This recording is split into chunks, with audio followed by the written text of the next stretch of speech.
Fala galera, sejam muito bem-vindos a mais um Clube da Bilheteria. Como de costume no domingo eu vou falar a respeito das principais marcas batidas e do top 5 do final de semana, principalmente focando no sucesso que já é recorrente de Kung Fu Panda e de Duna 2. Então, vamos lá!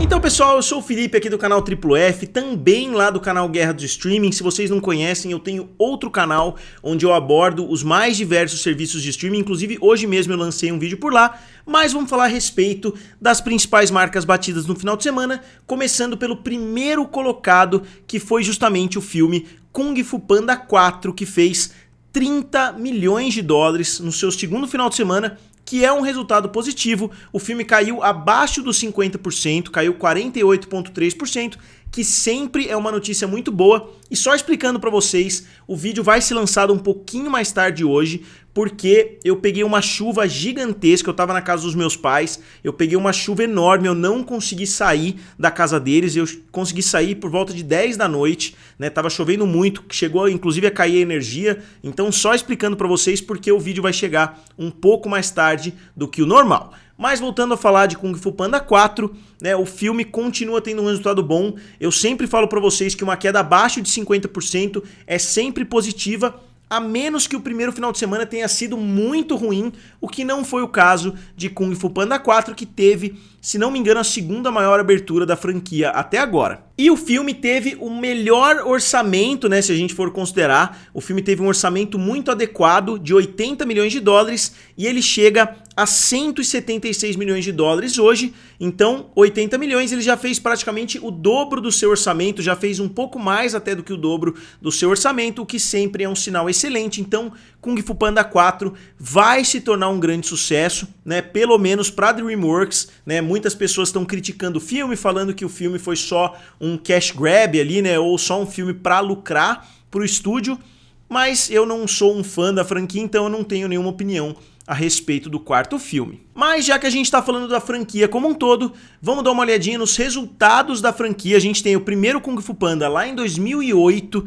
trazendo 60 milhões de dólares na abertura e 631 milhões de dólares totais. Só que o filme custou 130 milhões, então um orçamento mais alto inclusive do que esse filme que foi lançado em 2024. Então a gente vê, né, que o orçamento deveria ter ido de 130 para 150, para 180, para 200, para 200 e tanto. Né? A gente viu que o contrário aconteceu, pelo menos com esse quarto filme. O segundo filme custou 150 milhões, então teve um aumento natural. Ele abriu com 47 e fez 665. Aí o Kung Fu Panda 3, lançado em 2016, abriu com 41 milhões de dólares somente, a pior abertura da franquia, e acabou fazendo 521 milhões, com mais ou menos o mesmo orçamento do segundo filme, e agora o quarto filme abriu com 58 milhões, então a segunda maior abertura da franquia, e chega a 176 milhões de dólares, com um orçamento de 85 milhões. No final de semana que vem o filme já vai estar um pouquinho mais sedimentado, então eu vou começar a trazer o acumulado de vários filmes da DreamWorks, né, para ver onde esse filme se encaixa nos grandes lançamentos da empresa. Obviamente que ele ainda não ultrapassou nenhum dos outros filmes da franquia Kung Fu Panda, talvez não chegue a ultrapassar, porque hoje a gente está vendo cada vez mais raramente aquela longevidade que os filmes animados costumavam ter. Então pode ser que mesmo tendo uma performance positiva nas primeiras semanas, o filme não venha a ter pernas tão longas quanto a dos seus antecessores, mas a gente vai analisando isso semana após semana.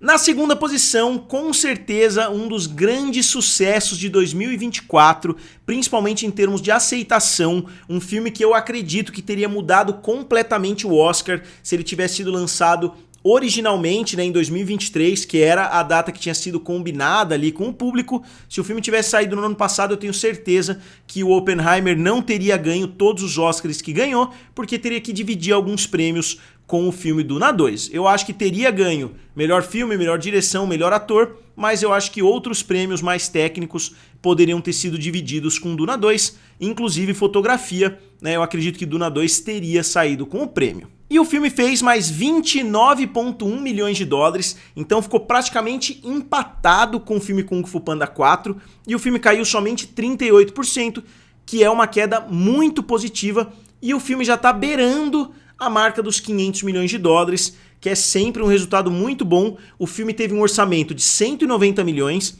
que pode parecer um orçamento absurdo, né, para quem não acompanha aqui o canal, mas vocês sabem, tem muitos filmes da Disney ali que custam 200 milhões, 250 milhões, 300 milhões, inclusive filmes de outras empresas também. Então um filme como esse, com tantos efeitos especiais, com tantos grandes atores, né, inclusive já é uma sequência, então normalmente o orçamento aumenta, né, o que de fato aconteceu entre Duna 1 e Duna 2, mas o filme está sendo um sucesso absoluto, ele já é lucrativo para a Warner, porque 195, se você dobrar, vai para 390 milhões mais ou menos, o filme já está chegando a 500 milhões de dólares. E eu acredito que o filme tem potencial para bater a marca dos 750 a 800 milhões de dólares nas bilheterias. E o filme já bateu em somente 3 finais de semana, o filme já bateu o primeiro filme que fez 433 milhões, esse filme fez 494, então tá chegando a marca dos 500, sendo que a abertura foi mais ou menos o dobro. O primeiro filme abriu com 41, o segundo filme abriu com 81. Eu não acredito que ele vá fazer o dobro, porque para fazer o dobro da bilheteria mundial ele teria que chegar a 866 milhões. Eu acho que ainda é um pouco fora da realidade o filme conseguir praticamente dobrar o que ele já fez até agora, mas eu acho que, como eu falei, né, eu acho que acima dos 750 esse filme vai fazer. E eu queria aproveitar até para parabenizar o Warner, porque com certeza foi um projeto muito ambicioso, assim como foi o Senhor dos Anéis. O Senhor dos Anéis foi mais ambicioso ainda, porque foi filmado back to back to back, né? Eles filmaram os 3 filmes na sequência, as pessoas foram morar na Nova Zelândia, então foi um projeto realmente de outro planeta, né? Que eu acho que hoje não sairia do papel da forma com que aconteceu, né? Então eu acho que o Senhor dos Anéis abriu as portas para filmes como Duna, mas não deixa de ser um projeto extremamente ambicioso da Warner. O resultado do primeiro filme foi positivo, mas não foi tão positivo quanto poderia ter sido, mas a Warner falou, não, a gente vai fazer do jeito correto, a gente vai investir para fazer essa franquia sair do papel.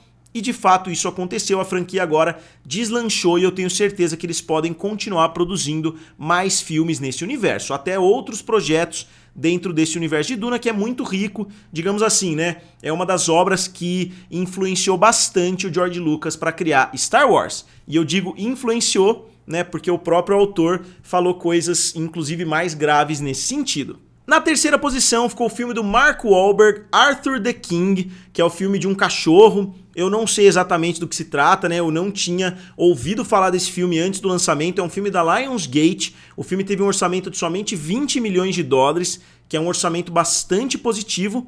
E o filme fez 7,5 milhões de dólares. A Lionsgate é um estúdio que normalmente não começa com lançamento internacional, a menos que a gente fale de uma saga como, né, a saga dos Jogos Vorazes, né, que é uma franquia da Lionsgate. Aí eles fazem um lançamento mais amplo, mas normalmente os filmes têm um orçamento um pouco mais enxuto e uma abertura também um pouco mais limitada. 7,5 milhões não é uma abertura sensacional para um filme com orçamento de 20, mas se vier a ter um lançamento internacional, se vier a ter pernas longas, o filme pode se manter no top 5 aí por um tempo. Na quarta posição ficou o filme Amigo Imaginário, que eu fiz a observação no final de semana passado. Tem outro filme com um nome bem parecido que vai chegar nos próximos meses, que é o filme Amigos Imaginários. 2 filmes que não tem nada a ver em inglês, mas que na tradução os nomes ficaram bem parecidos. O filme fez 5,6 milhões de dólares e chega a 21 milhões de dólares, né, no seu segundo final de semana, considerando que ele teve um orçamento de 12. Então em 2 finais de semana o filme já praticamente fez o dobro do seu orçamento, que mostra que terror continua sendo uma das apostas mais certeiras. Não só porque nas bilheterias os filmes trazem um resultado muito grande, como tem muito filme. Eu estava nesse final de semana conversando com meu irmão a respeito disso, a respeito do volume de filmes de terror que tem por aí, porque eles são produzidos de forma muito rápida. Tem estúdios que produzem dezenas de filmes de terror por ano e eles lançam nos serviços de streaming. Então você tem no Prime Video uma quantidade absurda de filmes de terror menores que nem vêm às salas de cinema, mas que continuam sendo produzidos porque os serviços de streaming querem aquele volume no catálogo, eles querem poder falar que adicionaram 100 filmes naquele mês e etc. Então eles compram esses filmes menores então filmes de terror são apostas bastante certeiras. E fechando o top 5, ficou um filme que tem um orçamento bastante acentuado, que é o filme Cabrini, da Angel Studios. A Angel Studios, obviamente, tem um modelo diferente, né, de trabalhar com a história do Pay It Forward. É o mesmo estúdio que lançou, né? Eu não vou falar que é o mesmo estúdio que fez, porque o filme não foi produzido pela Angel Studios, mas foi o mesmo estúdio que lançou o Som da Liberdade. Eu falei bastante aqui no canal no ano passado, né, a respeito do lançamento, que as pessoas pagavam para outras pessoas assistirem o filme. Então esse esquema continua rolando com o filme Cabrini, que também é um filme religioso, mas pelo menos adjacente, né, nesse sentido da religiosidade. Então tem bastante filme nesse sentido. A própria Angel Studios acabou de trazer várias semanas consecutivas a série Os Escolhidos, então fazendo ali entre 5 e 6 milhões de dólares. Cada 2 episódios que eram lançados chegavam no top 5 nas bilheterias, o que mostra a força, né, que esse tipo de filme tem nas bilheterias. Só acompanhando outros grandes filmes, né, atualizando alguns outros quadros, o filme do Bob Marley chegou a 169 milhões de dólares, tá próximo de bater o filme Rocketman, que é o filme do Elton John, mas ainda tá bem distante do filme Bohemian Rhapsody, ainda tá bem distante do filme do Elvis e tá relativamente distante do filme Straight Outta Compton. Outro filme que ainda não bateu, pelo menos nos números que eu olhei, o filme ainda não tinha batido a marca dos 100 milhões de dólares, é o filme da Madame Teia. Eu vou até dar uma atualizada para procurar em outras fontes se o filme bateu ou não, né? Porque o filme não avançou praticamente nada nesse último final de semana. Então o filme fechou com 97 milhões, eu imagino que ele não vai conseguir. Parece que a Sony está muito insatisfeita com a atitude das atrizes, né? Principalmente da Dakota Johnson, com relação ao fracasso do filme. O filme começou a flopar e ela saiu dilacerando o filme para todo mundo. Na verdade, antes do lançamento do filme, ela já estava falando mal do filme para todo mundo. Então isso levou a indústria, né, não só a Sony, mas pelo que eu tô vendo, a indústria como um todo está questionando, né, essa atitude dela. Talvez isso afete outros futuros projetos, porque ela se voltou muito contra o filme. Eu acho que se o ator ou a atriz não gostaram tanto assim do papel, eu não vejo problema eles darem uma cutucadinha aqui, uma cutucadinha ali, mas parece que a Sony pagou para ela fazer uma tour midiática a respeito desse filme e ela fez o contrário, ela aproveitou essa tour para meter o pau no filme, então aí eu já não concordo tanto assim. Eu acho que ela poderia ter sido um pouquinho mais política ali, não ter falado tão mal assim do filme para todo mundo. O filme Wonka também está chegando no final da sua corrida com 628 milhões de dólares. Eu acredito que é a última vez que eu vou mostrar esse quadro aqui no canal, mas o filme se tornou de longe o maior sucesso nos cinemas. Obviamente o primeiro filme é um sucesso gigantesco, é um fenômeno, né, a essa altura, mas no seu lançamento original o filme foi sim um fracasso. O filme do Demon Slayer também não adicionou mais muita coisa, chegou a somente 43 milhões de dólares. E como de costume, no final do vídeo eu não vou estender muito o vídeo hoje, porque eu quero lançar ele ainda nessa madrugada, né? Porque eu gosto de lançar esse vídeo ainda no domingo. Mas vamos dar uma olhadinha no top 5 nos Estados Unidos em 2024, começando pelo filme Duna, que tá com 205 milhões, Kung Fu Panda 4 com 107, Bob Marley com 93, Meninas Malvadas com 72 e The Beekeeper com 65 milhões de dólares. Enquanto nos Estados Unidos a situação é completamente diferente, a gente tem 4 filmes chineses e somente o filme Duna Parte 2 na primeira posição, com 497, depois YOLO com 479, Pegasus 2 com 458, Artigo 20 com 320 milhões e Bonnie Bear's Time Twist com 267 milhões de dólares. Então, pessoal, agora como sempre eu gostaria de saber de vocês o que vocês acharam do resultado de Duna 2 e de Kung Fu Panda 4 e o que vocês acharam dessa invasão chinesa, né, digamos assim, no top 5. Como sempre, digam aqui nos comentários, curtam o vídeo e se inscrevam no canal. Valeu e nos vemos em breve.